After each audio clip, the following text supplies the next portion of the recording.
All right, it's time for the meeting to be called to order. Welcome to the Richfield Planning Commission meeting. The first thing on our agenda is the approval of minutes from the February 25th meeting, because we did not have a meeting last month. So moved. All right, motion passes to approve the minutes. Oh, all in favor say aye. Aye. Motion passes. All right, the next thing we have is an opportunity for people in the community to speak and address the commission about items that are not currently on the agenda. Do we have anybody here who would like to talk about anything not on the agenda? All right, no, then we can go straight on to the meeting. So let's go to approval of the current agenda. I make a motion, we approve the agenda. All in favor say aye. Aye. All right, the agenda has been approved. So we'll now be opening up public hearings, and our first item for public hearing is a public hearing to consider a request for a site plan approval and variance for a restaurant on 6433 Penn Avenue South. Thank you, Chair Holberg. The property at 6433 Penn Avenue has been occupied by Johnston's Vac and Sew for many years. It was recently purchased to be redeveloped into a bubble tea cafe with a limited food menu. Traditional restaurants are permitted in this zoning district, the mixed-use community district. In addition to the site plan review that you're considering tonight, the applicant is requesting approval of a variance from off-street parking requirements. This use, the use is changing from retail to a Class 2 restaurant, which increases the parking requirement to 15 stalls. Under the existing conditions, there's limited opportunity to make changes, and the applicant is requesting a variance to operate with 13 stalls. The proposed use is reasonable and offers improvements to the site. While no site improvements are actually required, the applicant is proposing a patio to replace parking in front of the building, new landscaping, and an improved facade. All of these items are in line with what the Comprehensive Plan and Zoning District call for in the Penn Avenue corridor. A full discussion of all of the requirements for site plan approval and variances are included as an attachment to your, or in the policy section of your report. Finally, staff recommends approval of this application, finding that it furthers the goals of the Penn Avenue regulations to create a cohesive and pedestrian-friendly area. The proposed site plan will approve upon the existing conditions while allowing reuse and aesthetic improvements. If there are any questions for the applicant, representatives are here tonight, and staff will stand for questions.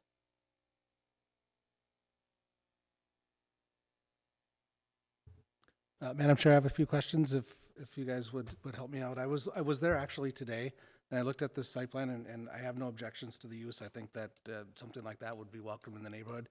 My only concern is the parking. Two of those stalls are those northern stalls, those ones where you'd have to parallel park. And particularly the east one is only, I think, 16 feet long.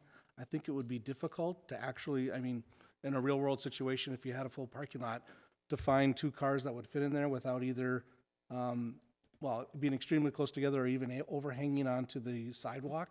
And I'm wondering if there would be any consideration for maybe dialing back that landscape a little bit further to the east to try and lengthen that area. I don't know if that's something that could be considered, but it just seems, I mean, I don't know if anyone else has visited the location, but it does seem that that would be a difficult exercise to come in and put two cars in that area. And so if without doing that, in effect, you're really going down to 12 spaces. And again, I'm not sure what type of traffic we can expect in a restaurant like this, if most of it's expected to be walk up or bicycle.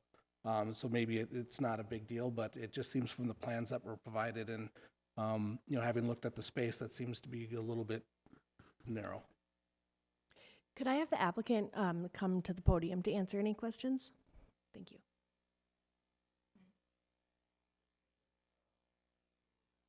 At where the landscape, you know, beyond those two spots that we could narrow those and extend the parking. Okay. The other one, just looking at the plan, the other concern I had was, there's no other exit. It's just one entrance and exit, and so there'd have to be, you'd have to, turn your vehicle around to come in this way. Right. I think there's enough space. I think it'll be really tight. So I'm not really, I think that'll be okay. It was just these 2 parking spots that I think if you were willing to, lengthen that space, I would be in full support. Absolutely, that is something we were looking at in the beginning, yeah. Thank you. Do we have any other questions for the applicant? I do, actually.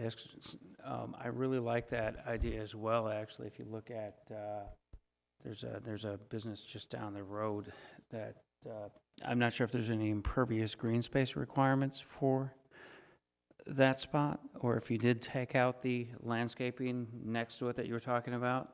I think it measures just about 40 feet, where you could actually fit another 3 spots of parking there. And if you actually increase the size, you could get to the required 15 without much additional effort. I'm not sure what your ideas or thoughts are on that. Our original idea was actually take out the whole side landscape Yep. and actually put 1 or 2 more parking spots in there I really like that idea. instead of the landscape. Instead of the landscaping, yeah. Actually, we would prefer that. Okay. Yeah, if you're okay with taking out the landscape over there. Commissioners, can I add something here? So there are impervious surface requirements, and we do require landscaping. To remove that would require additional variances. In addition, it has been indicated on your site, on your staff report as future proof of parking area, to say that if there is a problem with parking, that it could be removed. But in general, we would prefer that, that businesses only have the parking that they need, and that other area be used for landscaping and stormwater, and also it just makes it a more pleasant place to be. So our preference would be, from a staff point of view, to leave it as landscaping and proof of parking area. Question for that. Would the additional landscaping that I see in this diagram, from what's there existing, because they are taking out two parking spots and it looks like they're putting in landscaping all around the patio area and in the back, would that compensate for what's there from right now? I don't have those exact calculations in front of me. I don't believe that would make up for the loss of the entire area here. Mm-hmm. We could do those calculations, but I don't have them with me. I would be interested to see that, because I think the spot, I went out and I did some measurements actually before this meeting. I believe it's maybe 10 feet wide by 40 feet, or I'm not sure what the calculations. I think the 2 parking spots, average parking spot is 10 feet wide. You're probably looking at 20 by 30 right there. I would, based on rough assumptions. Again, from a staff perspective, we think that this is adequately parked as proposed. Do you think- The planning commission can Does vote to does amend. staff feel that they could fit 2 cars in those northern 2 spots? Those 2 spots right now are striped that way. Our Right. suggestion would be to make them employee spots if they're going to use them that way. Mhm. Madam Chair? Yes. I'm just, we do often defer to business owners' expertise. Staff has a good technical reason for why the variance should be approved according to them, but I am curious, from your perspective, in terms of the customers you expect, how frequently would you think this parking lot would not fit your needs as it is in our packet here? Do you think it's really likely that it's going to be overflowing?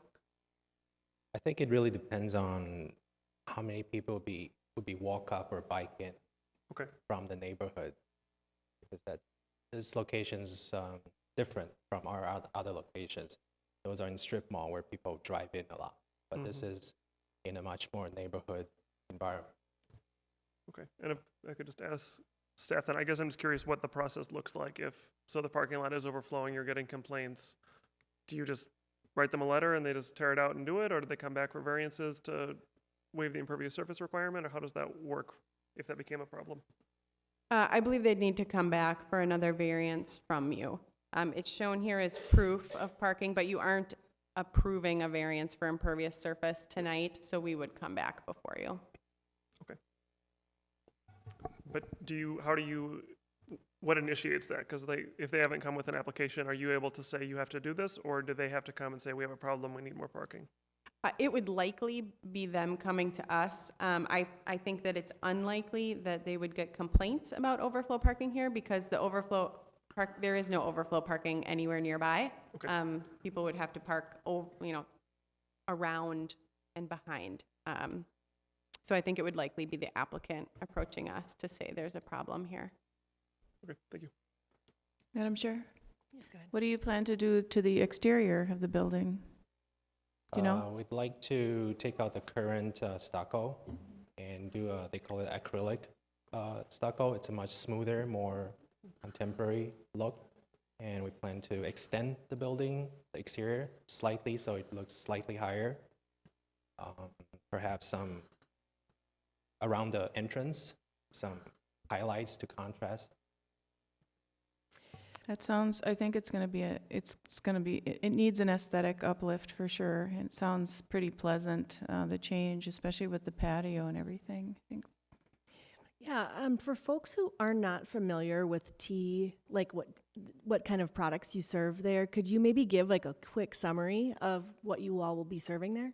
Yes, absolutely. We specialize in bubble tea, which we do tea drinks and smoothies, iced tea, milk tea, non-dairy milk teas as well, and just smoothies that you can put various types of bubbles in there, from classic, the tapioca pearls, for those who are familiar, or those popping pearls that you see in some frozen yogurt places that you can put into the drink, and it's a fun drink. Mm-hmm. Yeah. And then will there also be like Wi-Fi available for people who want to come in there? I'm assuming it's sort of like a coffee shop environment.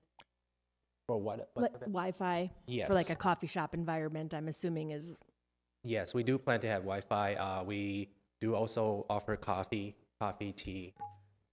Okay, great, thank you. Do we have any more discussion from the planning commissioners? How much extra work would it be if you did removed that northern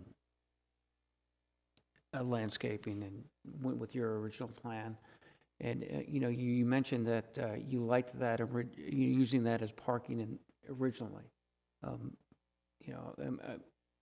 want to get a little bit more feel for what your thoughts are and why you liked that plan originally. Of course, as a business, we would like to have enough parking. But I think with the requirement for landscape that was presented as preferred to that be kept as a green space. Would it be possible to take out maybe a third of it? Again, I mean, unless you've been to the site, it's pretty obvious that 2 cars won't fit in there, employees or otherwise. So I'm really looking for a solution to maximize the parking that's there. I think we would be happy with whatever CT would prefer or recommend. Right, I think right now it's the city's recommendation that to keep the current amount of of landscaping. That is staff's recommendation. Another thing to consider is how this landscaping is built up against that neighboring property. I don't know what condition that neighboring property's foundation is in. If you take away this landscaping that is built up against it, I don't know what you will uncover. Which Right, is just yeah, another exactly, it's yep. just another consideration. Well, unless we don't have any more discussion on this issue, do we want to move, would anybody like to make a motion? Yeah, I will, Or should we- I'll move that we recommend approval of a site plan and. We have to variance. close the public Sorry. hearing first, sorry. Yeah. I made a What'd you say? I made a mistake there. I have to close the public hearing Ah, first, sorry. Yeah. All right. Make sure to ask if anybody wants to. Would anybody like to get up and speak? Any more during the public hearing time? All right, so let's make a motion to close the public hearing. So moved. Second. All right, the public hearing is closed. And would somebody, what? Oh, we have to vote on it. and then we have to vote. Yikes, sorry. Have a discussion at all between us? Any more questions? Yes. We can still keep talking after. So let's vote to close the public hearing. Aye. Aye. Aye. Public hearing's closed. Susan? Okay, are you ready for motion? Yes, are we ready for the motion? All done with questions? We're all done or with the questioning? Everybody's got, I got more questions. everybody's Questions answered? for the, I would like to discuss the motion after it is made, but Okay. Okay. Okay, well, I'm going to, again, I'll move to recommend approval of the site plan and variance for a restaurant at 6433 Penn Avenue South. second. All in favor, say aye. well, do Wait a minute, we I have to think he has some discuss? questions. Oh, I'm sorry about that. So we have some more discussion about the motion? So my concern is, every time I drive by Plaza 66, one of the new developments that was met with current parking requirements, and there's quite often that lot is completely full and overflowing into the streets. I think sometimes we underestimate the parking requirements needed in businesses and rely more heavily on foot traffic.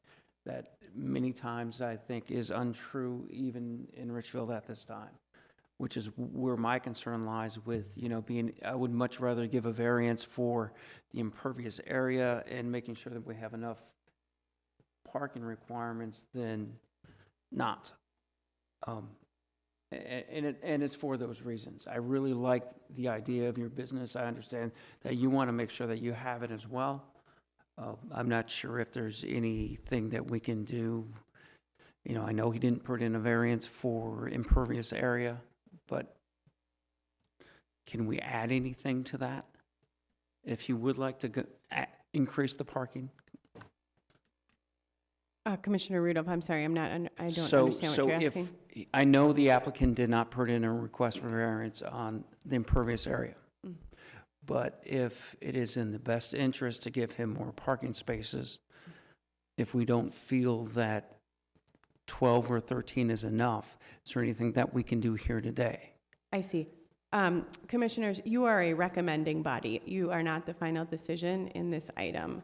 Okay. So the motion here would be, you'll vote on this, either to recommend approval or denial, or split. And then your recommendation with these details will be passed on to the city council. The city council will make a decision on that. By that time, we could come back with an impervious number that said if you feel strongly that you should have them get rid of this impervious surface, this is what you need to grant that variance for, and that could happen there. But right now, your obligation is to vote and recommend, and then that's taken to the council.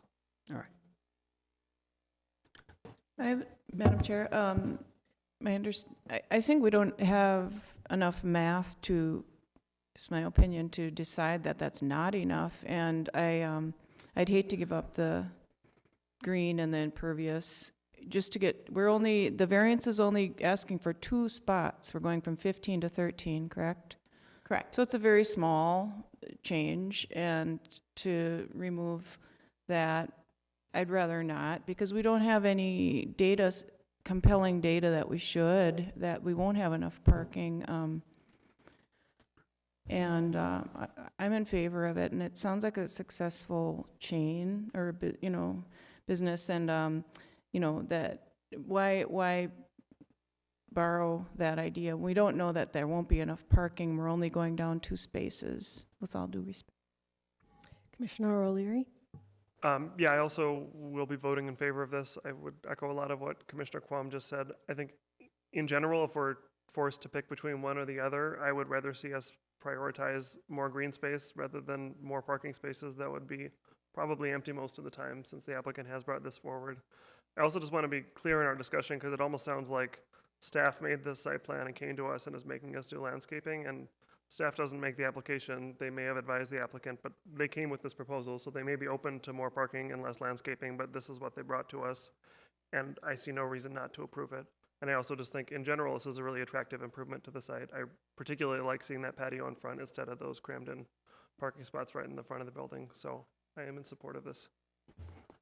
I think that, well, like I said, there's a lot of good things to this, and I wish you well in the future. But reclassifying this as restaurant, it's going to be classified like this going forward. I do think that, I don't think 13 spaces is the actual number. I haven't been just there. I think it's more like 12. And I'm not an expert or know if that's enough for this particular business.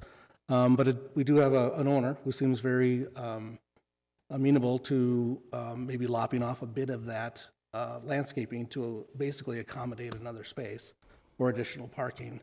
I think long-term for Richfield and this particular space, I think additional parking and probably still staying the variance of the 15% impervious code is probably the best of both worlds.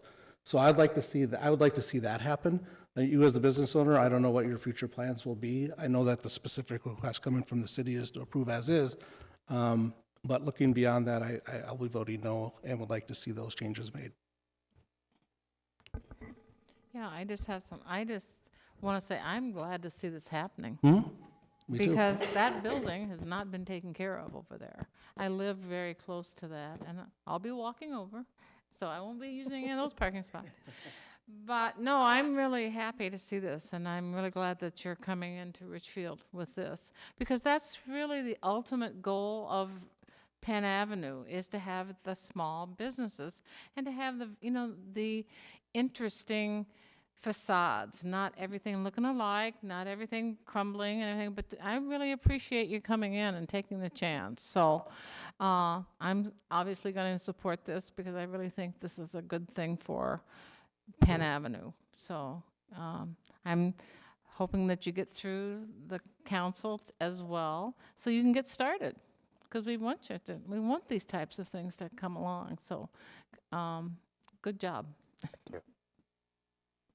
Great, thank you all for this discussion. And are we now ready to make the motion? We did, can I Do do the it again? motion? Yes, can you do the Okay. motion again? Do we need to do it again? No, we you don't shouldn't need make the motion again. You should say all in favor and take a vote and then ask for nays. Yeah. A motion and second have been made. Okay. So now you would say all in favor. Okay, all in favor? Aye. Any against? Nay. Nay. All right, motion passes. Thank you. Is it possible to make a comment after that, just in general, not regarding that vote? Because I want to make sure that you understand that my no vote doesn't mean I'm not in support of this business and don't think it's good for Richfield, because I do, and I'm very happy about it. I just, my only concern was the amount of parking space, number of slots available for that particular location. So I wish you the best of luck. Thank you. I totally understand. Likewise. Thank you.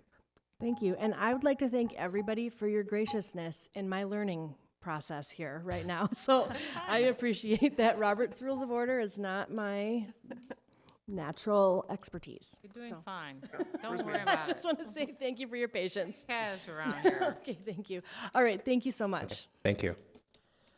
All right, we are on to the next agenda item, 6220. which is a variance at 6220 Clinton Avenue. Staff, would you like to give an update on this? So the home at 6220 Clinton Avenue is zoned single-family residential and is located on a corner lot next to Highway 62. When the highway was reconstructed, a large amount of right-of-way adjacent to the property was taken, and 62nd Street was relocated much closer to the north side of the property. Currently, there is no garage on the property, but there is a curb cut off of Clinton Avenue to a front yard parking area. The existing curb cut does not meet setback requirements for corner lots. Code requires that any driveway on a corner be set back at least 30 feet from the intersection, which this one does not meet. The applicant is proposing to build an addition onto their home, which includes an attached garage and a new driveway from a new curb cut off of 62nd Street. They would like to leave that existing curb cut from Clinton Avenue, but the zoning code only permits one curb cut from a public street to a lot. The applicant has requested a variance to permit a curb cut off of 62nd Street to accommodate their new attached garage addition while retaining that existing curb cut that exists on Clinton. Several unique factors exist to justify granting the variance.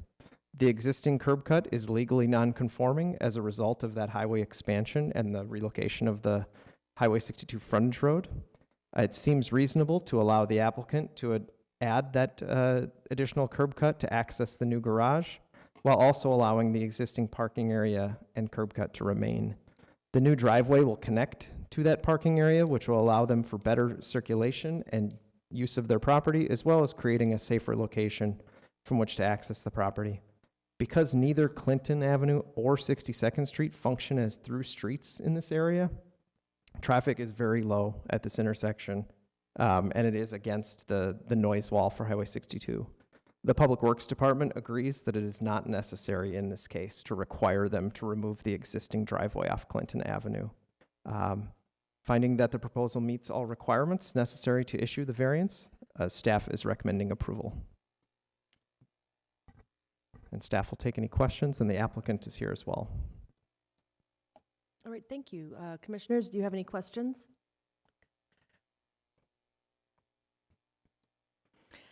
I do not have any questions. I drove by, and I do see that it would be very impossible to not grant the variance.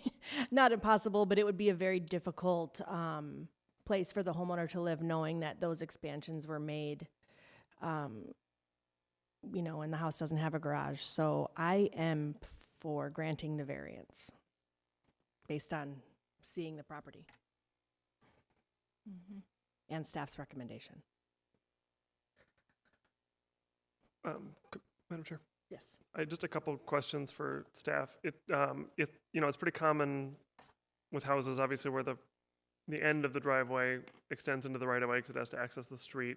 This seems a little bit unusual where like the side of the driveway is like straddling the right of way line. Is that an issue? Is that common at all? It just seems weird for the actual like width of the driveway to be like into the public right of way. Yeah, it is unusual to have that driveway extending over over the property line. You know, there was I think in page 25 of your packet, it shows a 2006 aerial, which was prior to the Crosstown Commons reconstruction. And while even at that time the driveway was over their property line, since the property line didn't change, there was a large amount of kind of open space basically that was next door to the property. But this one is definitely an outlier in the driveway extending off of the corner side lot line. In just about any other location in the city, that would have necessitated its removal. In this case, I'm sure in just about any other corner in the city that's not, you know, at kind of a dead end along the noise wall, Public Works would, you know, not have agreed that it was okay for it to remain. They would have preferred removal. Okay. Couple other just quick questions. One, they're proposing two different materials, and is that allowed to mix materials of a driveway? There are no material requirements other than the fact that it has to be an approved material. It doesn't say it has to be all one approved material. Okay. All right. And then just a quick question for the applicant. The space that does remain between the curb and the driveway, are you going to keep that as grass, or how do you intend to use that? Yes, if you could go to the podium, that would be great. Thank you. Firstly, we're going to take the existing asphalt away and have one material, new concrete, connecting the two. And that little zone between, it's maybe 30 inches wide now.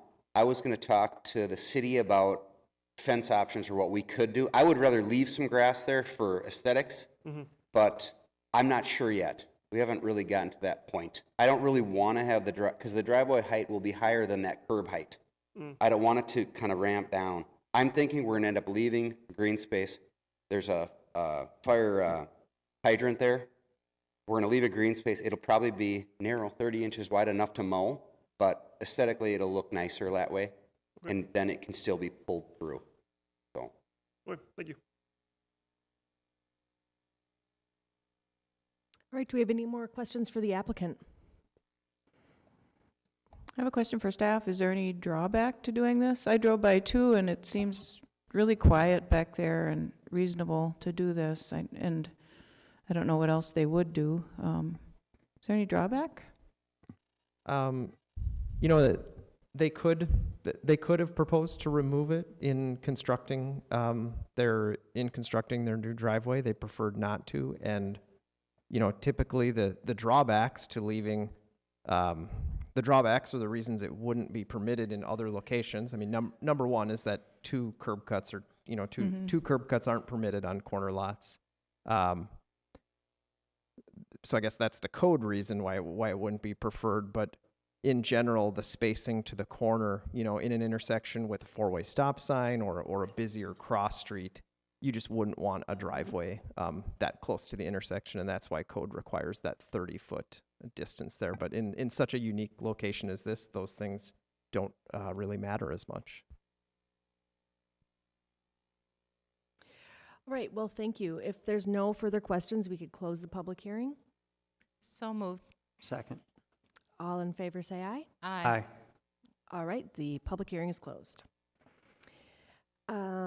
Would somebody like to make a motion? Is there any other further discussion before? I have one comment. It would be my assumption based on some of the earlier drawings before 62 was redone that, you know, it was completely in compliance at that point.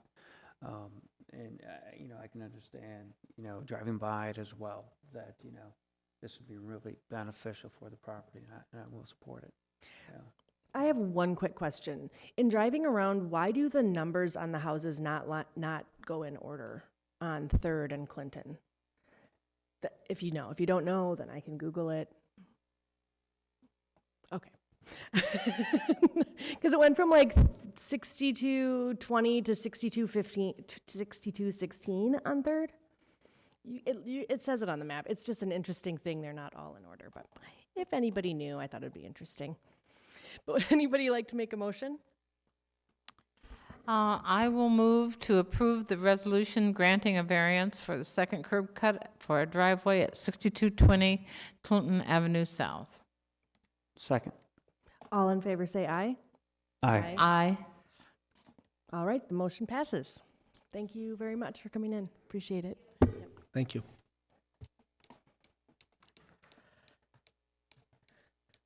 All right, next up on the agenda is the ordinance amendment for section 537 mixed use.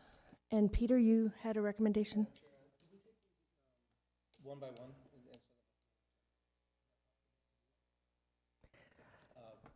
Take.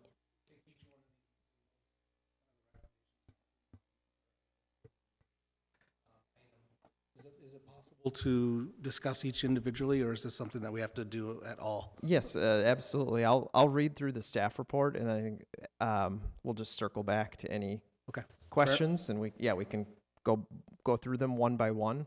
Perfect. And then when there are motions, you certainly can break things up into smaller pieces if so desired. Thank you. Appreciate it. Okay, thank you.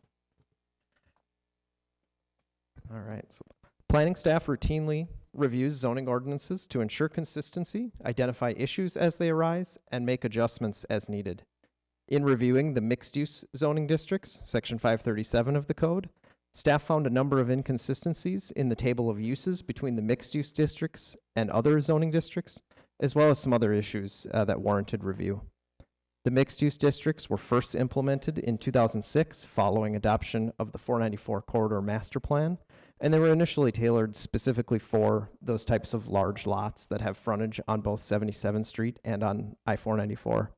There are numerous text references to 494 in the code. These mixed-use district regulations were modified in early 2009 to allow greater flexibility for redevelopment of lots smaller than 2 acres. Since that time, the mixed-use designation has been applied to both the Penn and Cedar Avenue corridors. However, rather than amending Section 537 of the code, overlay districts were created for both of those corridors. Most recently, mixed-use zoning has been implemented for approved developments, such as the Lindale Gardens property and the Emmy at 66th and 1st, and could be extended to additional sites in the greater Lindale Hub Nicollet area that are guided for mixed use in the comprehensive plan. Staff believes that it is now the time to remove most of those 494 specific language from Section 537 so that mixed-use district regulations can be more easily applied across the city. The goal of this ordinance amendment is to address inconsistencies between districts by replacing the table of uses, or Table 1, amend that language specific to the 494 corridor, and make other adjustments based on lessons learned from recent and approved development projects. Addressing Table 1, the permitted uses, this table appears in both Section 537 and in Section 512, which is just a general overview of all of the districts. But it had major inconsistencies in how the tables were arranged and sorted. In addition to replacing both tables with identical versions, we're proposing the following changes to some specific uses. In the mixed-use neighborhood district, or the least intense of the three, we're proposing to add offices and clinics, spas, health clubs, and yoga studios. These were previously identified in the table as accessory or not permitted. However, all of these types of businesses do fall under the umbrella definition of neighborhood retail and services, which are generally permitted.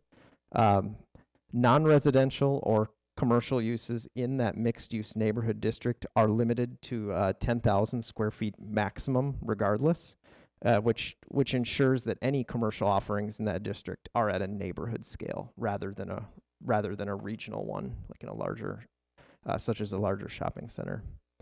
Staff proposes to raise the allowed percentage of non-residential use from the current 10% to 15%, to allow for greater flexibility in smaller scale developments where that percentage threshold would be really limiting.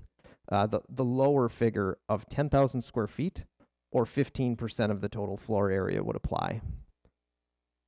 Service station and convenience stores, gas stations, are proposed to be conditional uses in the mixed-use regional and community districts rather than simply allowed as they are today. This will eliminate an inconsistency between the general business C2 district, which regulates gas stations as conditional uses, and we would take those same conditions regarding setbacks, buffering from adjacent residential properties that are used today in the C2 business district. We would implement those here in mixed use. Parks were removed from the table as Section 512 already states that parks are permitted in all zoning districts, and that mixed use was the only place that appeared in the table. And then finally, police substation was removed from the table, as that also was not found in any other district, but that would be permitted as an office or as a government building. So those last two changes were just aimed at reducing some redundancy in the code.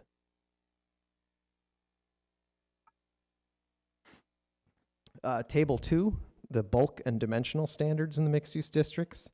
We found that the mixed-use districts were the only one citywide that implemented a maximum rear setback, meaning that under current regulations, a building could not be placed more than 15 feet away from the rear lot line. A major goal of the mixed-use districts is to locate new buildings as close to the front or primary street as possible. Given that there are building coverage and impervious surface maximums, it is often not practical to have buildings extend entirely across a lot from the front to the rear lines. This regulation was initially aimed at getting buildings in the 494 corridor to have meaningful frontage on both 77th Street and on 494, but that same scenario would not necessarily be a desired outcome on 66th Street or Penn Avenue, where the goal is to have buildings pulled up to the sidewalks or the front and corner lot lines, and to be located away from adjacent properties at the rear lot line. Additionally, staff proposes to eliminate a section of Table 2 regarding 0 lot line setbacks for residential developments. While it makes sense to allow commercial and vertical mixed-use developments to be built right up to front and corner lot lines, it's more desirable for a residential-only development to provide some amount of setback from the front lot line to allow for entry amenity plazas, hanging or extending balconies, additional landscaping, and buffering from the city's busiest and noisiest streets. And then lastly, in Table 3, the minimum parking standards for the mixed-use districts. Current residential parking requirements in the mixed-use districts are 1.5 spaces per unit, whereas the high-density residential district, or MR3, allows parking ratios to be lowered to 1.25 spaces per unit. Staff proposes to adopt that 1.25 space standard in the mixed-use district, as well as introduce language that would allow 1 space per unit in areas adjacent to high-frequency transit lines or when other factors warrant, such as a shared vehicle being, such as a shared vehicle being provided on the premises. These are the minimum requirements. Developers do often choose to build more parking than is required, and we believe that standards should reflect the minimum supply of on-street parking that can be tolerated, rather than a higher average or target figure. These amendments described in this report and in the attached ordinance text will better align the use tables between the districts while updating and clarifying other regulations for the mixed-use districts. In the coming months, staff anticipates studying the bulk and dimensional standards in Table 2 in greater detail, as well as a thorough review of those performance design standards for potential updates to those regulations. We felt that this amount of change was a good first bite at updating the mixed-use districts. You know, as it often goes with these types of zoning code amendments, you start pulling on one string and it comes out somewhere else, and now all of a sudden you're updating the entire zoning code. So we felt that this was a good first bite, and we'll certainly take any feedback that you have or areas of study for a future amendment. So that's all I have for a staff report, and we'll stand for any questions. Thanks. Thank you. My recommendation for us as a commission in starting this discussion is to kind of all of us just decide to discuss Table 1 first, and then get through that, and then discuss Table 2, and then just like what you were saying, Commissioner. Madam Chair, could I just ask a general question about the process that staff is laying out first, not about the specific change? Yeah, I'm just, I guess, a request, and I think this would be coordinated with the commission in general. It would be nice if we could be more actively involved in those coming changes. I think the first couple of years I was on the commission, we had somewhat regular work sessions where we could talk about things like this. Like we had one about Penn Avenue parking. And I think a lot of people have different ideas and specifics that it's hard to get out and react to and come with an amendment like right on the spot for a situation like this. So in the interest of being, less reactive and more sort of collaborative, it would be great if we could have work sessions as a commission to talk about some of the forthcoming changes. I concur that this would have been a great idea to come under a work session first before coming to us. And I'm not opposed to, of course, discussing this change now, but since there is more anticipated, I really hope we can have more discussion time for it. Absolutely, we can do that. The reason we brought this to you this way is we view this as primarily a housekeeping change. These are things that have been sitting in the code with notes in our written codes for a number of years about consistency. And so that's why this didn't come to a work session. Thank you. All right, thank you. All right, should we start with thoughts on Table 1? I got a quick question for staff first before we get, did you look in the different tables how it matches up with the current 2040 comprehensive plan when writing these? Right, our zoning code is always required to match up with the comprehensive plan. We'll be coming forward with some amendments to specific properties once the comprehensive plan is approved by the Metropolitan Council, but it has not yet been approved, so we're not ready with those yet.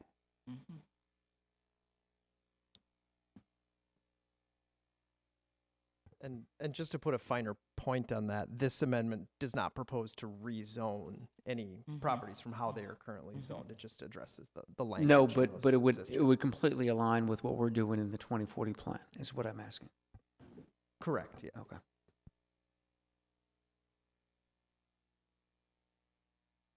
All right, thank you. So any discussion or questions for staff on the changes to Table 1?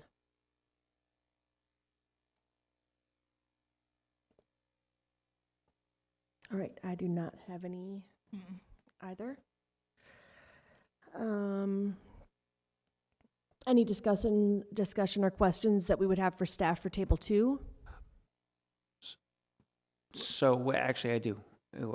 It's in table 1. So, under the convenience store area, so my question, if there was a place kind of like the old, anybody who's grown up in Minneapolis, Richfield area, the old Kenny's Market, would that be allowed under or would that be a conditional item now? What, I'm sorry, what was the business? So if you remember Kenny's Market, it's right next to, right next to It was like a corner Frenchman's, store. right next to like a- Frenchman's. It was a corner grocery store. Yeah, corner store. Will that still be allowed, or will that the be typical? still a conditional use now? That would be a permitted use as a Okay. small general retail, whether it's kind of that blurry line between a convenience store and a small neighborhood grocery store. Okay, because I see that the service station convenience store is not a permitted use. Just thought maybe that could potentially fall under that guideline. No, and that's aimed at the service state. When you see them paired together in the table like that, that's specifically referring to a convenience store at a gas station, rather than the convenience store as a separate business. Thank you.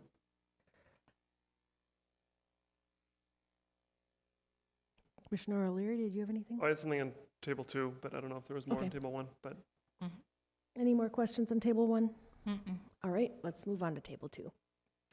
well, I just want to say, first off, I was walking past Audi and the Progress and Jaguar and wondering why they are so oddly skinny and deep and have all this frontage of parking lot in Bloomington, and maybe that's why.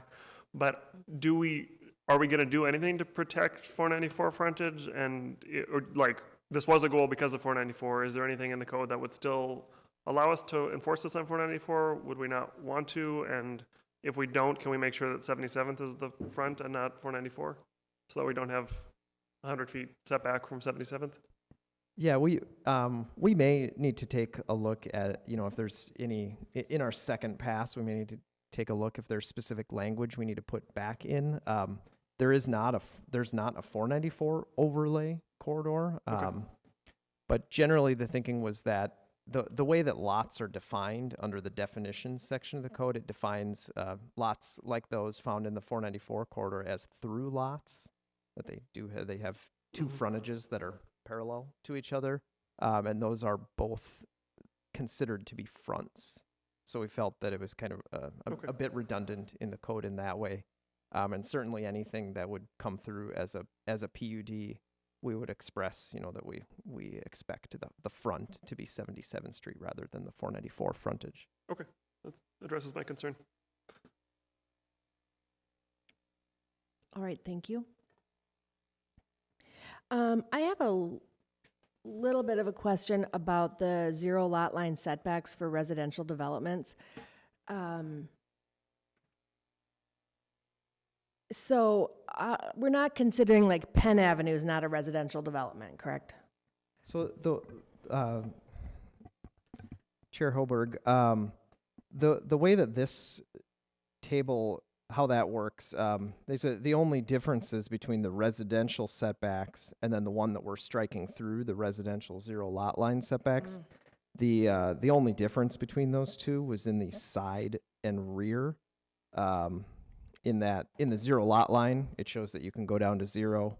And the other, in the standard setbacks, which actually there's a little bit of we did intentionally cross out standard setbacks there, because it no longer needed to be specified from the 0 lot line one. There's a footnote after table 2, which says, it's footnote 3, which falls on the next page there. It says standard setbacks apply to all uses except 0 lot line developments.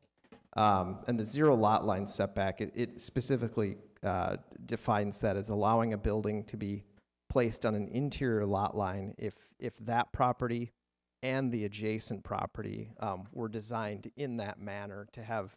That's kind of a rare situation for Richfield, but one more common that you'd see in like a historic district in Minneapolis, where you had Right. two buildings specifically designed with blank walls to butt right up against each other. Okay.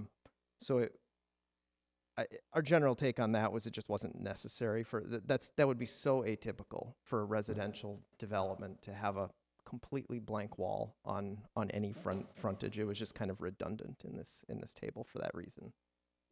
Okay, thank you. Any further discussion or questions for table 2? No. All right, let's move to table 3. And this one is regarding the minimum parking standards for mixed-use districts. I have a quick comment or a question regarding this proposal. You're not proposing any changes to the high-density residential language. We just want to mirror what that is for the mixed-use district. Is that correct? Okay. For variances then, like currently right now, if a developer came and had a parking threshold less than 1.5, they would come before this committee and ask for a variance. Is that correct? That is correct. Typically, these buildings come in as planned unit developments, so it's not specifically called a variance, but yes, in essence, they would ask us to approve lowering that. Would they come in if it was less than 2? Because that's what high residential, high density residential, the preferred number is. I'm just No. wondering what the threshold is to become before this committee. Generally, any new apartment building is going to come before you for site plan approvals, and parking is part of that consideration. They wouldn't be asking you for a variance from parking requirements if they were below, as long as they were above 1.5. But like less than 1.5 would require Less a than variance. Would require 1.5 a variance. would require, I'm sorry, it's 1.25 in that, Okay. in the MR3. Less than 1.25, and they'd request a variance, yeah. It is my opinion that, 1.5 spaces per unit seems reasonable. In the fact that we could even add language to lower it to just 1 space per unit concerns me, especially in developments that we've seen lately are really squeezed in to confined geographical areas, and I'm worried that simply parking won't be adequate. So I guess I'm not in favor of that threshold.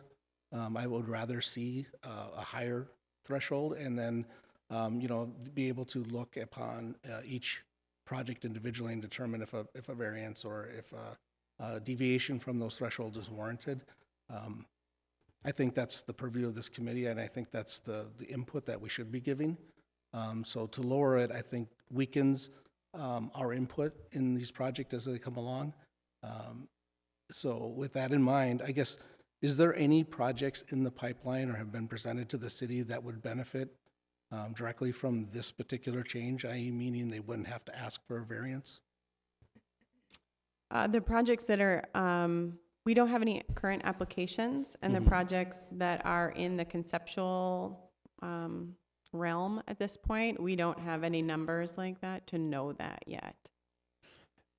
So Plaza 66 was mixed use, correct? No, Plaza 66 is a commercial development. Okay, what is that standard there? It varies depending on the uses within the mall, and I can't calculate that for you right now because I don't know the square footage of the restaurant, which is calculated at a higher per square foot basis than, say, the Orange Theory. It depends on the users that you have in there. All right. Yeah, I drive by there every day. There's a brand new development, and it's completely undersized for parking. So, to see this go, or even be recommended to go down from 1.5 to 1.25 just sounds like a nightmare to me. Just to clarify, this proposal is to reduce the parking requirement for residential. It doesn't speak. Understood. This doesn't speak to Understood. commercial. I know Okay. a lot. I know a lot of developments that seem to come through here. We talk about nothing really going more than the minimum threshold for parking requirements. Plain, from my recollection, it seems like most of them are near the bottom end of the parking requirements. So I don't think a developer would go above and beyond, and that concerns me. Madam Chair? Go ahead. So there was one line that I read, and if I ever printed these off, I would highlight it because it really jumped out. Standards should reflect the minimum supply of on-site parking that can be tolerated rather than a higher average or target figure. And I think process-wise, that's really important to me, because we do spend a lot of time talking about parking, and I think it's because the parking requirement that we say is our minimum is actually what we generally think makes sense a lot of the time, but not really most of the time. And then we spend a lot of time going through variances, pretending that everything is unique. But in reality, I think our parking requirements are just rather high. I think particularly for an apartment building where they're making a long-term commitment to provide an amenity to a tenant that they want to attract, they're going to want to provide an appropriate level of parking that meets that tenant's needs, that attracts them to that building. And I think apartment buildings, particularly anything newly built in the last 20 years, has plenty of parking. They want to do that to serve their tenants. So I would like to give more flexibility. Personally, I think it could go down even below this, just because I think they do such a good job at this, but I'm perfectly supportive of this 1 1/4 or 1 space in those transit-served areas. Just because the reality is we tend to almost always defer to what the developer's need is anyway through the variance process. I'd rather create that flexibility for them, not put them through the unsureness of waiting for the next planning commission and council meeting to get their variance approved.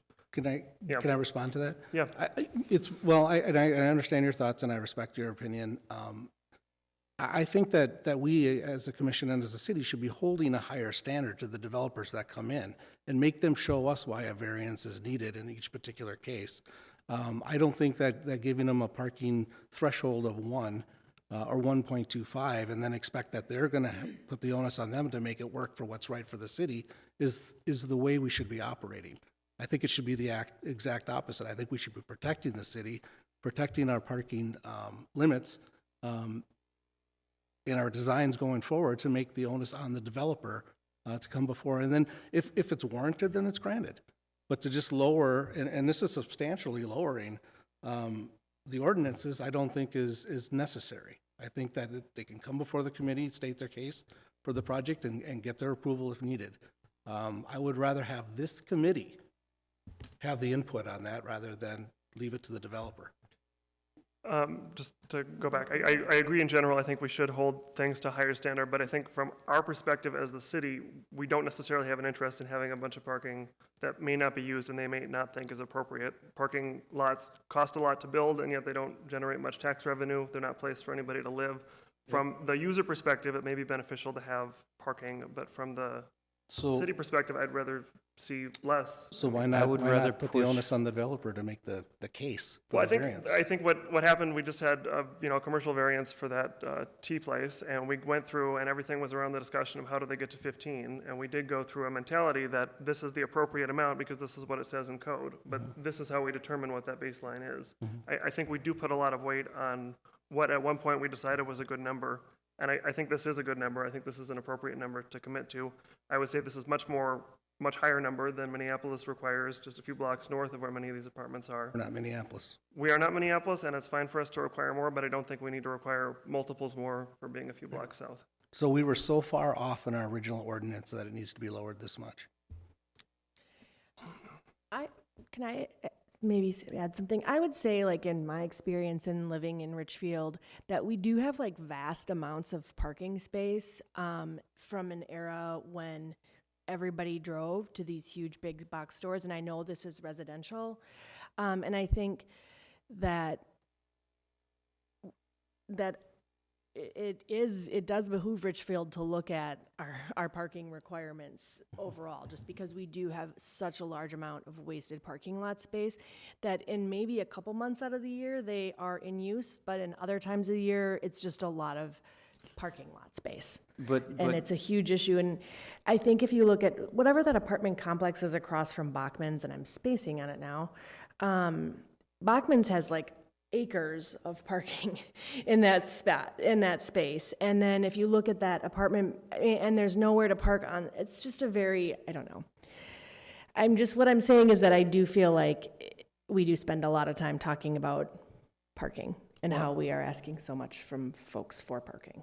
So another thought is when we look at parking, we look at the minimum. We look at the minimum for what we can use for 4 months out of the year. The other 9 months out of the year, we've got snow. And if snow takes up a third of your parking lot, you look at Target, you look at many other buildings, you see the proportion of the parking lot taken up by snow removal.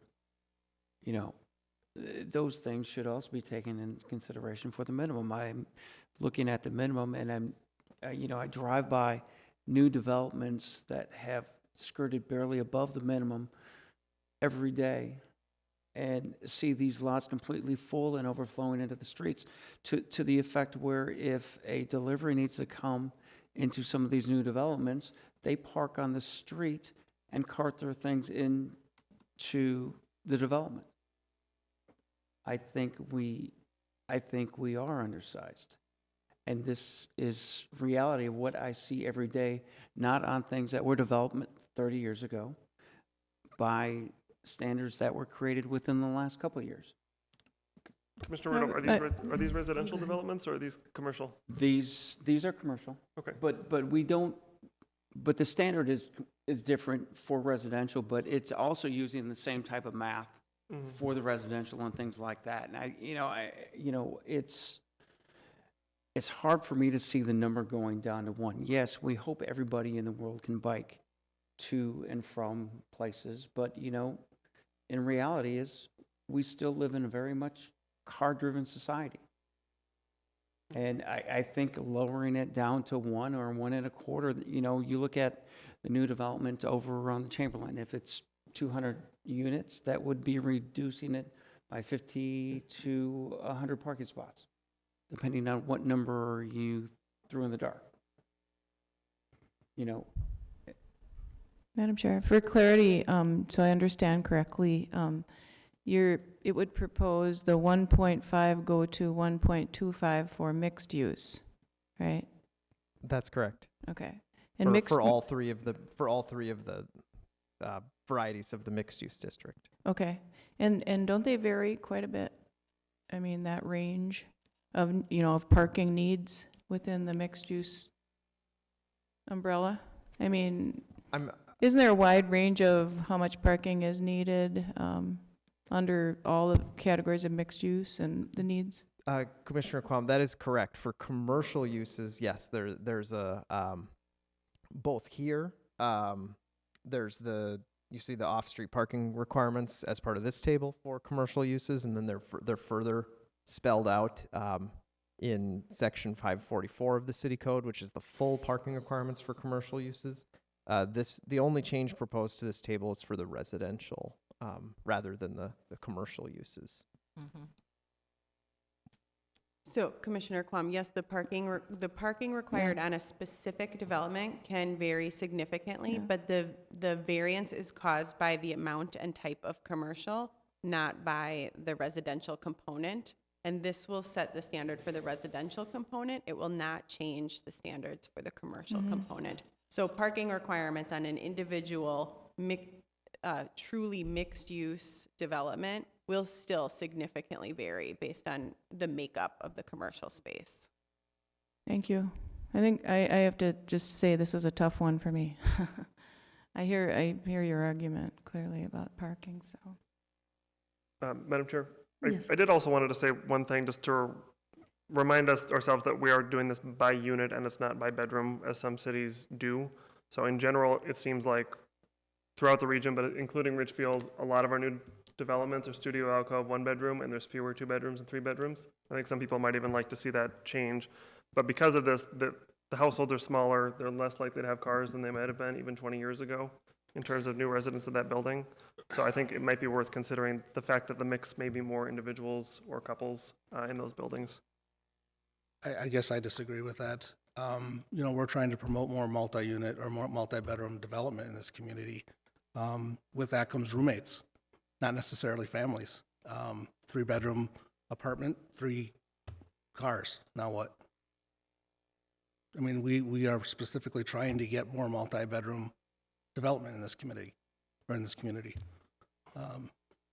Again, not saying that the right number for a certain project may not be 1.25, maybe 1. I would just like to see those developments come before the committee for a variance, and I think lowering this would push a lot of those away from this committee, and I think we deserve a voice. Commissioners, I do just want to give you a little bit of context here.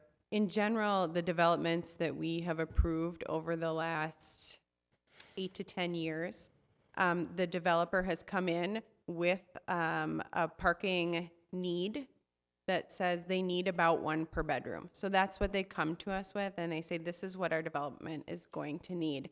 The 1.5 and even the 2 that shows up in our code in places is significantly over that bedroom number. So what we have tended to do is go with the bedroom number, which ends up being somewhere between 1.25 and 1.3. We, at a staff level, do not get parking complaints about the residential developments that have been built in this time period. It seems that the developer and the decisions that have been made are meeting those needs, which is why we've recommended reducing. It's our experience over this last 10 years, our discussions with many developers. That's why we're coming in with this. Right. And do those decisions in the past include variances? Again, most of those developments have been PUDs, so we've discussed the parking specifically. But in many cases, we don't feel that's necessary to discuss the parking requirements specifically if they're meeting that 1.25 that has historically been shown in the community to be enough. That's why we're here before you, in addition to the fact that it's just not consistent with another section of the code. You know, again, I don't want to seem like I'm not pro-development. I am. I just, I would prefer the oversight. And I just want to give you the information of how we got here. Yep. Thank you. Thank you. Yeah. And Alice, yeah, that was my question. Have you seen anybody that needs more parking? I mean, it sounds like that most of our developers are coming in with that threshold of that lower amount, and so we Right, haven't had a whole lot. I think back in the day, there were some issues with Gramercy, some parking way back. Maybe that was before your time, but and it had to do with the fact that they were counting on 1 car per. But so many of our seniors that moved into that were 2-car families, and so they had to give up a lot of their visiting. But I think we learned from that, and so if you're telling me, because you have the history, that you have not seen the kind of problems that that there's some speculation up here about, then I'm okay with that. Commissioner, did you? Challenge the history because 90% of people will not complain. That's just my opinion. I'm just saying I see it every day. You can drive by my house. You can drive by the developments, the new developments. I'm talking about developments that have gone in within the last 5 years. I feel strongly for this because I see it every day. You see I people that think it's a don't big find a place to mistake on the park? map Is that what you're saying? You don't find, I mean, do you see people like circling the parking lots, not finding places to park? Parking lots are Every full. day? People are parking on the streets. Yes. Well, since we are taking these in the separate tables, do we want to go forward and try to get some motions passed on table 1 and 2? And because it seemed like we were all in agreement there, and then kind of see what the vote plays out on table 3? Does that make sense? Chair Holberg, if you would like to do that, then someone would make a motion to split the question, and you would consider, how would we split that? Given that there are language amendments here that fall outside of tables 1 and 2, and it didn't sound like there was anything, or that there wasn't much discussion on the rest of it, it might make sense just to do everything presented here except what's within table 3, Okay. just to get that clear. Chair Holberg, if you don't mind, I did want to respond to a couple of things and then just Definitely. kind of close here, and then we can get to closing the public hearing and motions. See, Commissioner Rudolph, you had asked about snow storage. About snow storage and taking up parking spaces in the winter. In a lot of developments, certainly commercial, where they are at the minimum, we will put specific stipulations in resolutions that snow cannot take up parking spaces, because then they would actually be in violation of the level of parking that they were approved at. So I can't think of too many off the top of my head, but for example, I know that Ondelay down on Nicollet and 494, they have that stipulation that parking spaces cannot be used as snow storage. They have to haul it off-site, and they do, because otherwise it would harm their business. For residential, it's much more common that, especially for in newer developments, on almost all recently approved projects, the vast majority of parking is underground, so you don't run into that issue. Or they do specifically, or for a recently approved project that had both a mix of underground parking and surface parking, they design areas for that snow to be pushed off of the parking spaces, so that they don't run into that issue where they are under for, like you said, 5-6 months out of the year. So we do address that on a case by case basis where it's necessary. And I did want to reiterate the closing, the closing of the staff report, that says that the minimum should be the minimum. It should reflect the minimum. Many recently, I did look at some of the recently approved projects in the city just over the last year and a half, 2 years, and they were all at that, they were kind of all right at that 1.25 to 1.3 range, with one exception, the apartment portion of the Lindale Gardens project, the Henley, that is actually parked at 1 space per unit. That building was largely one bedrooms and studios. They did have, and then they did have a little bit of possible future overflow parking, but that project was approved at 1. And then lastly, the reduction to 1 for proximity to transit service. The code currently does offer a reduction, a 10% reduction for commercial uses that are proximate to transit service. The code doesn't offer that for residential, so that could be seen as just another consistency issue in the code. We do offer that for our commercial parking calculations to have a reduction. We're looking at introducing one for residential as well here. And then finally, Richfield's best transit days are ahead of it. We don't have, too many high frequency transit lines operating today. That's going to change within about 3 years. The D line will be running on Portland Avenue, offering rapid transit service. The Orange line will be running on 35W, stopping at 66th Street and 76th Street, offering high frequency transit service between here and downtown. And the zoning code is not looking backward at the past. It's looking forward as household sizes are, the average household size is smaller than ever. Vehicle ownership rates are steady or dropping. Not every household in Richfield owns a vehicle. So we're looking at that as this applies to future projects and improving multimodal options in Richfield. So I'll just close with that.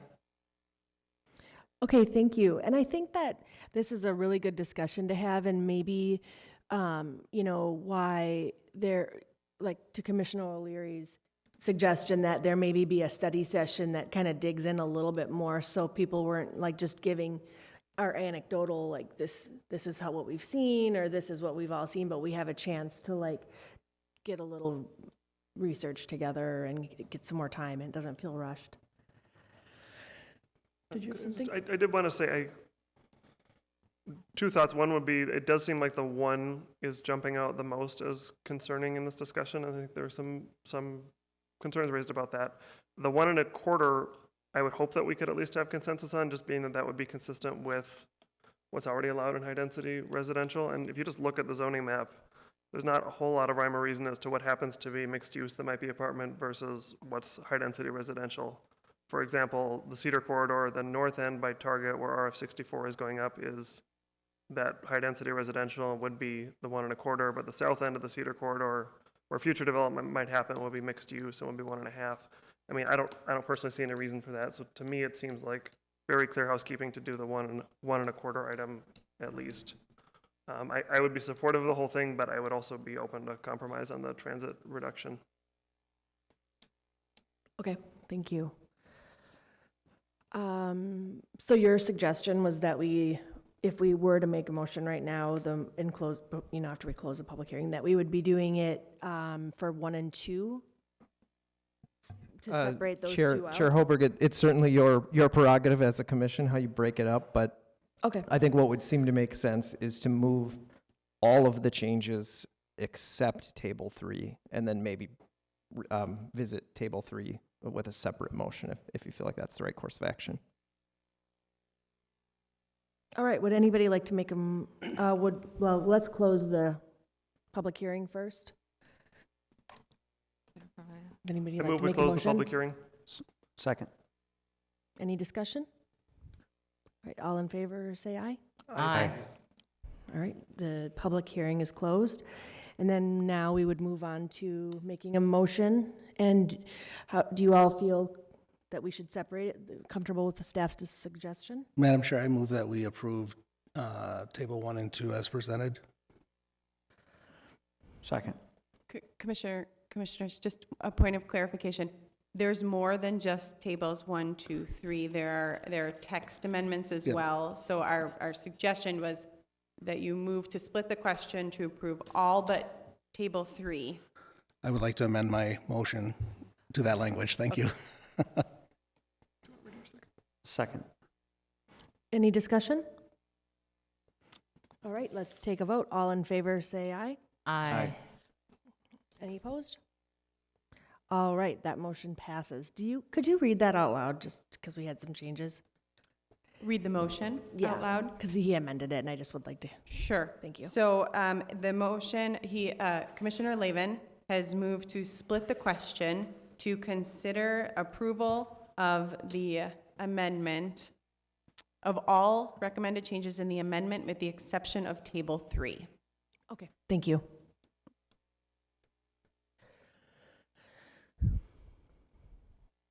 And would anybody like to make a motion for Table 3? Madam Chair, before I do that, can I ask one more question of the city staff? Now, if my calculations are right, the development that we sat through, a couple work sessions through, would currently need a parking variance under language as is, but would not as amended. Did that come into play at all? Was that considered as maybe some of the rationale for changing the language? Commissioner Laven, are you speaking about the city garage site Yes. proposal? Yes. Okay, I don't know the specific parking ratios for that yet. My understanding is the unit count is a little in flux. Did we consider that when making these recommendations? No. What we considered was the fact that it's inconsistent with another district and the approvals that we've granted over the past 5 to 10 years. We have not looked at that proposal specifically. Okay, thank you. And a point of clarification for the commission. You have moved to split the question. You have not moved yet to approve everything except Table 3. That needs to be another motion. Okay. So if everyone is in agreement that everything except Table 3 is good, someone should move that you approve that. Okay, thank you. Would somebody like to make a motion to approve Tables 1 and 2? I will make a motion that we approve everything except Table 3, which is the zoning code section 537, mixed use in section 512, and districts except for Table 3. I will second that. Any discussion on that? Point of clarification. The Table 3 section, everything but the actual table, so like the language going, ability to go to one parking space, is that what? That, Commissioner Levin, that is part of, that footnote is part of Table 3. Okay, so that's all Table 3, okay. All right, so we've had a second, so all in favor say aye. Aye. Aye. Aye. No. All right, so motion passes.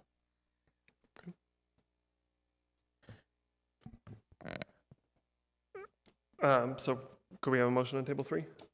Yes, would you like to make a motion? Yeah, so I do want to suggest Yeah. a compromise that reflects 2 other pieces of code. So rather than doing 1.5 or 1.125 and 1, I'm suggesting that we do 1.25 and offer the 10% reduction that we do for commercial. So that'd be effectively 1.12 or whatever, 1.13.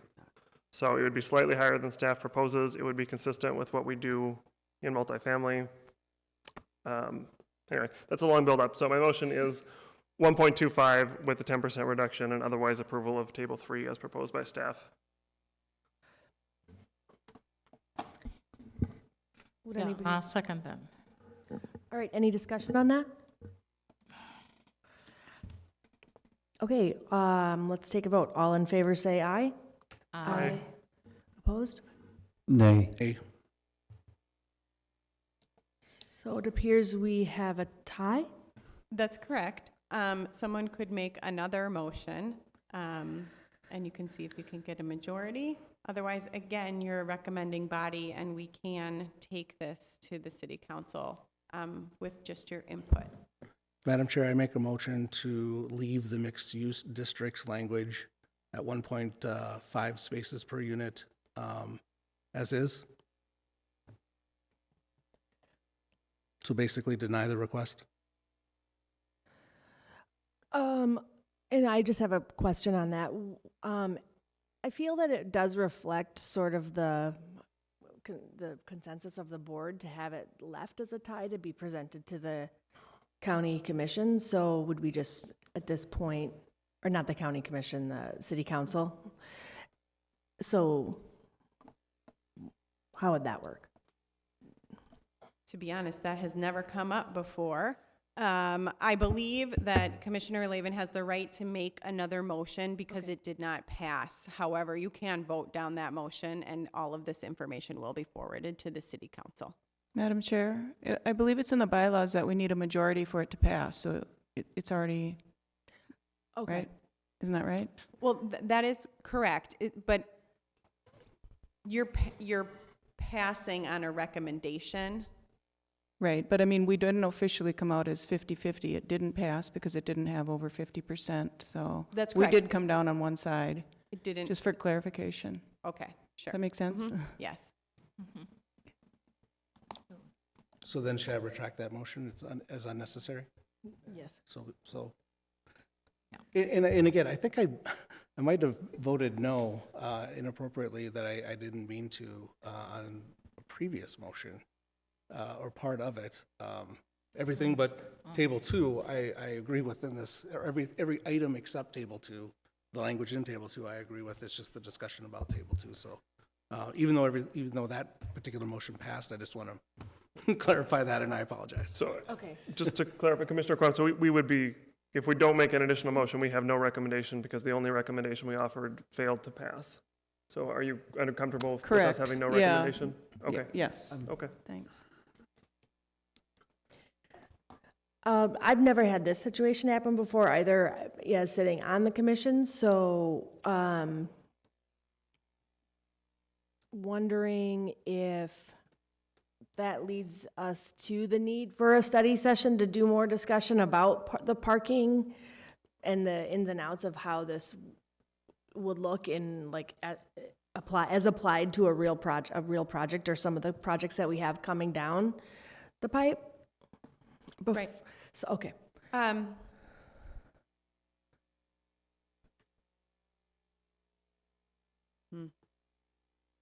Right now, you have recommended approval of everything else, so we will definitely Okay. take that to the city council. I think maybe we'll talk internally about whether the consistency issue, that 1.25, should go to the city council. They'll get the same copies of this and the same information, but perhaps this is an indication that specifically that one should be discussed more before it's recommended at all. Okay, I appreciate that. So how would we move forward from this? We would just be closing the discussion? Or That's correct. closing? This item is over. You've taken Okay. action on it. Great. So we'll move on. We're done. All right, thank you. So let's move on to review the planning commission bylaws.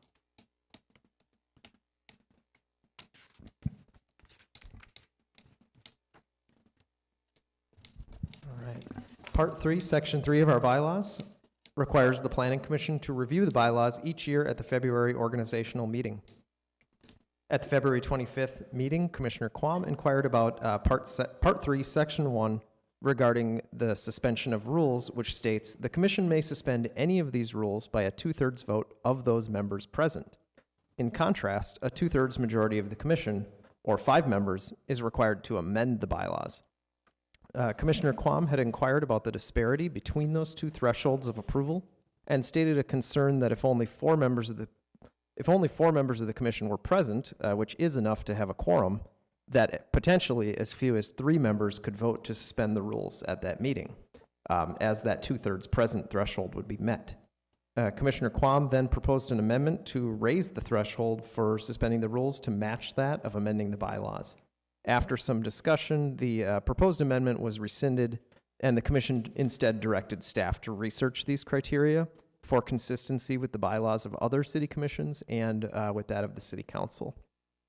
Staff's research into the issue found that the two-thirds present threshold to temporarily suspend the rules is consistent with other city commission bylaws and was in fact consistent with Sturgis Standard Code of Parliamentary Procedure, which all city commissions and the city council follow. For additional clarification on the matter, suspension of rules refers only to suspension of the parliamentary procedures during that single meeting, hence the lower threshold of two-thirds present as compared to two-thirds of the commission for permanently amending the bylaws. In light of these findings, staff is not recommending any changes to the current bylaws. And then I was just going to add a little more context from the research that I did.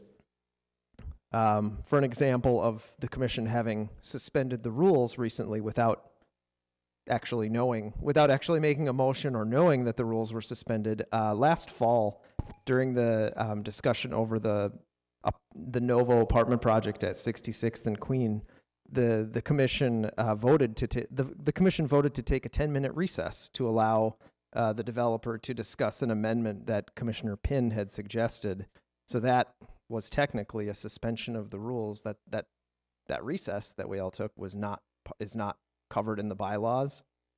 And in my searching, another interesting example I found was a hypothetical situation where there are multiple motions and amendments made, and everything kind of gets, a little balled up, and no one knows what motion and amendment is on the table. The commission can move to suspend the rules, wipe the slate clean, and start over with fresh motions. So those are just a couple of kind of innocuous examples of suspending the rules of parliamentary procedure during a specific meeting. So that's all I have for you. We're not recommending any changes to the bylaws, and because of that, a motion is not required. The bylaws just require you to review them. Madam Chair, since I'm the one that brought the motion up last meeting, I so appreciate staff's looking into this for us.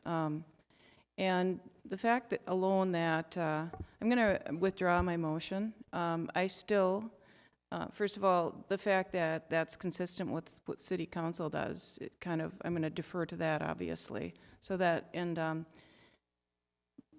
But I just want to say for the record, I'm not comfortable with the suspending. I understand when we blunder our motions and all that. I didn't realize that's a suspension of the bylaws when we restate it. But waiting for a 10-minute recess, I didn't realize what rule did we suspend when we took a 10-minute recess? It was basically outside it was kind of outside the parameters of anything that is discussed in the bylaws or parliamentary procedure. So it was kind of a de facto suspension of the rules. But just for the record, I'm a little uncomfortable with any meeting that can. I understand there's benefits to us to be able to do that, but for public confidence in the public hearing process and everything, just to know that we as a commission can't suspend what will happen at that particular meeting right on the spot. It's like playing a game and changing the rules in the middle of the game. It should be a high bar to do that, but I'm going to withdraw my motion, but I didn't want to not address my original feelings about it. Originally, it would happen at the next meeting, which is a whole lot of underground, staff work if we do that. But, so maybe someday in the future it will, in Sturgis, as far as it being in Sturgis, I don't know that Sturgis says that it should happen at that meeting. I think it's the 2/3 of the commission can suspend the rules, but I don't know that it delineates if it's at that meeting or the next. The next meeting is a whole nother ballgame, right? Because who knows who shows up there. But so I'm just a little uncomfortable with that. We can suspend bylaws whenever the majority here wants, but I'm going to withdraw my motion. I guess that's the bottom line. So thanks again for your research on it. I really appreciate you taking it seriously. Could I just ask a clarifying question? Because you raised an issue that I hadn't considered about the public involvement with this. Because we're obligated by state law or other things to hold a public hearing for things like this. So if we suspended the rules and we didn't have a public hearing, what would happen? I mean, would we just need to do it at the next meeting, or what? The applicant could sue us. Yeah. There are due process rules and things like that. So those things are guided by state statute. I guess I'm not sure of what rule you would suspend to. I can't even think of a scenario where that would happen. But we are legally bound to provide applicants with a venue to speak, with notice to the public, to hold that public hearing. All of these things, those are legal requirements that you cannot suspend. Those notice to the public is not in our bylaws, I don't believe. Right, it's I'm just looking at the bylaws that we have. Yeah, they're not in our bylaws because they're required by state statute. Right, so that isn't in our domain. Right. But other things like the 5 minutes and those sorts of things are. Mm-hmm. And those could be suspended. Yeah, no, those could be suspended. My point was just considering that there are these other things that aren't in our bylaws but are sort of inputs to making sure the public gets their fair shake. But I understand what you mean about the time limits and other things, yeah. That's a good point, though. How does that affect what we just did with having the tied vote, and it's in our bylaws that we can't have a tie? Our bylaw says a majority passes. A majority pass. Majority meaning more than So 3-3. So then it was just like a moot point, like you said. It means it didn't pass. It didn't Yes. pass. Okay, got it. All right, thank you for doing that, for giving that information. I appreciate it. That is the last item on our agenda. Liaison reports. So now we can move on to the liaison reports, yeah. And let me go back up to the top. Our first liaison report is the Community Service Advisory Commission. I don't know that we have a representative for that. All right, moving on to City Council. No report. All right, the Housing and Redevelopment Authority. No report. Richfield School Board. There was a couple interesting meetings. They moved to award a bid to the asbestos removal project, as well as some of the new additions that are going on at the high school, which is really exciting. The other thing that was kind of disenchanting was, and it happens every year, I understand, with the new budget and things like that, but they had to move to suspend 30 teacher contracts, and actually some of them tenured teachers that may not be coming back based on the budget, and it just makes me think that everything that everybody in the city does, there's a downward effect to everything, so just. Thank you for that report. The Transportation Commission. Biggest thing is that Lindale starts next week, so it'll be reconstructed between 76th and 66th Street, and there's an open house this Thursday from 4 to 7, and I don't have a location for that, but it's either probably here or Woodlake, I don't know, staff knows, but anyway, it's on the website, but next week it'll start. Thank you. It's here. Okay, thank you. The Chamber of Commerce. No report at this time, but I would like to just add that I know discussions have been going on with city leaders and business leaders to help or provide support for the all-night senior party. So I know I'll be having those discussions, and I will probably have more substantial report next time. So thank you in advance to all the businesses that that add to that effort. Thank you. Then next, we are on to the city planner report. Thank you, Chair Hoberg. I just wanted to mention a couple of upcoming events. Tomorrow, there's an open house for the neighborhood about the potential Lunds apartment development.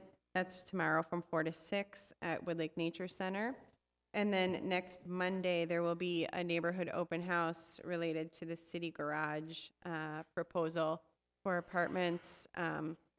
That's the parcel south of 77th Street. That is also from 4 to 6.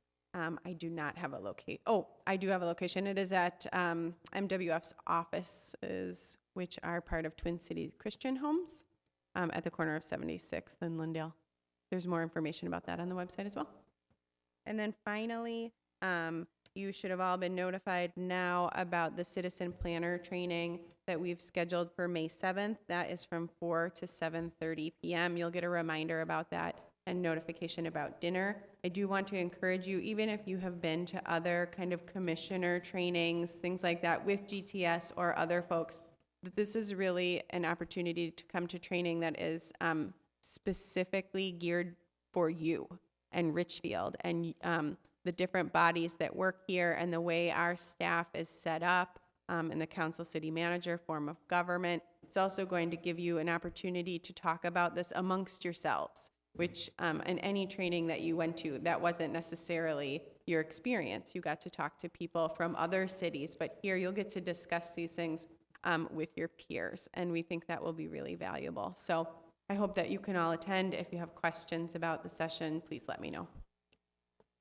Okay, thank you. So that's the Tuesday, May 7th meeting. That is May that's in our- 7th, correct, here at City Hall. Okay, thank you.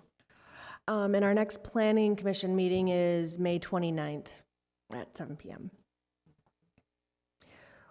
Unless we have anything else to add to discussion, it's time to adjourn the meeting. I move we adjourn. Any second? Second? All in favor say aye. Aye. Aye. Thank you.